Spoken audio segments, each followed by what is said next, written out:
Some tutorials take longer than others, like this one, that I started in 2017.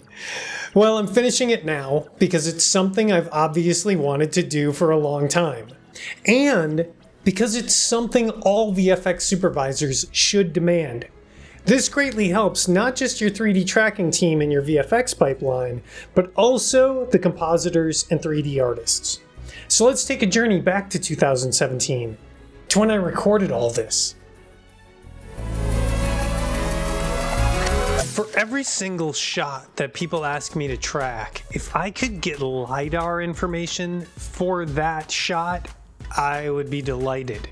But sometimes LiDAR is cost prohibitive, it takes a long time to acquire and then process the data. So what do we do? What do we do in times like that? Maybe you're also working on a lower budget show and you want to go out on set and capture information about the location where they're shooting a scene. This is how I go about doing that. Here's my methodology for shooting set surveys. If shooting a scene in a location where there will be visual effects shots throughout the space, I survey the whole location. If the camera setups are only in one direction, I may only survey that part of the set. Before you shoot anything, if you have lenses or a camera with optical image stabilization, turn that off. First to the camera notes. Shoot with a really wide lens, but not a fisheye. Fisheye lenses introduce all kinds of lens distortion problems we don't want to deal with here. A wider lens will naturally have a deeper depth of field. Shoot as fast as shutter speed as possible with the highest f-stop possible. High ISO is fine because grain is not an issue. We can filter the noise if need be and just need to see trackable features in the scene. The object here is deep depth of field with near zero motion blur from camera bumps. 2. If there are big, clean walls in your set with no features, you may want to put up some small tape marks in those areas. 3. Start shooting your survey in any arbitrary spot along the perimeter of the space and point the camera at the center of that space. Just imagine the location of the center point of that room.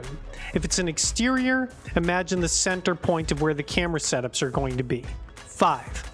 Aim the camera at the center point, hit the record button, and start walking the perimeter, always re-aiming at the center point of the room. Don't worry too much about getting the exact aim.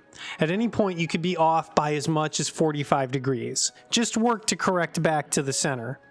You will always be flying the camera around the room, tracking left and panning right to always aim at the center of the room. I say track left and pan right for uniformity. If you find the opposite, tracking right and panning left, easier to shoot as an operator, great. Do that. It's really unimportant. If you aren't surveying the whole room, set a perimeter arc around that one area and do the above. You might shoot a 180-degree arc around part of a set, maybe only do 90 degrees. You really want as much parallax as possible. I should point out, my friend Olaf Bloomeris shot this footage we've been looking at back in September of 2016. He shot it exactly as I recommended. I told him not to worry about the camera shake and to only do the things I just laid out. Narrow shutter angle, deep depth of field, low motion blur. He shot this footage on a Canon C500, but you could shoot your set surveys on any camera capable of shooting high-resolution video. You do not need to have the camera department shoot on the Hero picture camera. These days, I shoot on my iPhone with a DJI Mobile and use Filmic Pro. Long ago, I used to shoot set surveys with a still camera. I no longer do that. Now I just shoot video exactly as I've been showing you here, orbiting around the set, aiming at the center. Shooting video surveys is just more efficient than shooting stills, and you get a much, much denser point cloud. Here's another example shot by my friends at Image Video in New Orleans.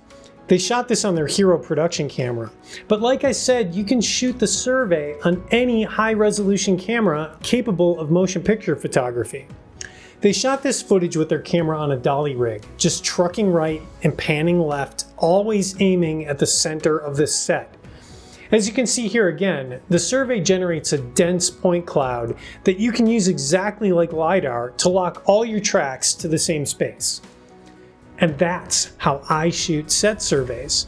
They take a couple of minutes to shoot, a little time to process, and I can even do that on set on a laptop. Most importantly though, they're totally worth the small amount of work that goes into making them. They will make your 3D tracking team happy, they will make your 3D layout team happy, they will make your compositors happy. In the next two videos, I will be covering two things. Part 2 will be how to process the data in Synthesize, which I find to be the very best match moving program out there. Part 3 will be how to use the set survey data to solve 3D tracking shots in your VFX sequence that occurred in the space you surveyed.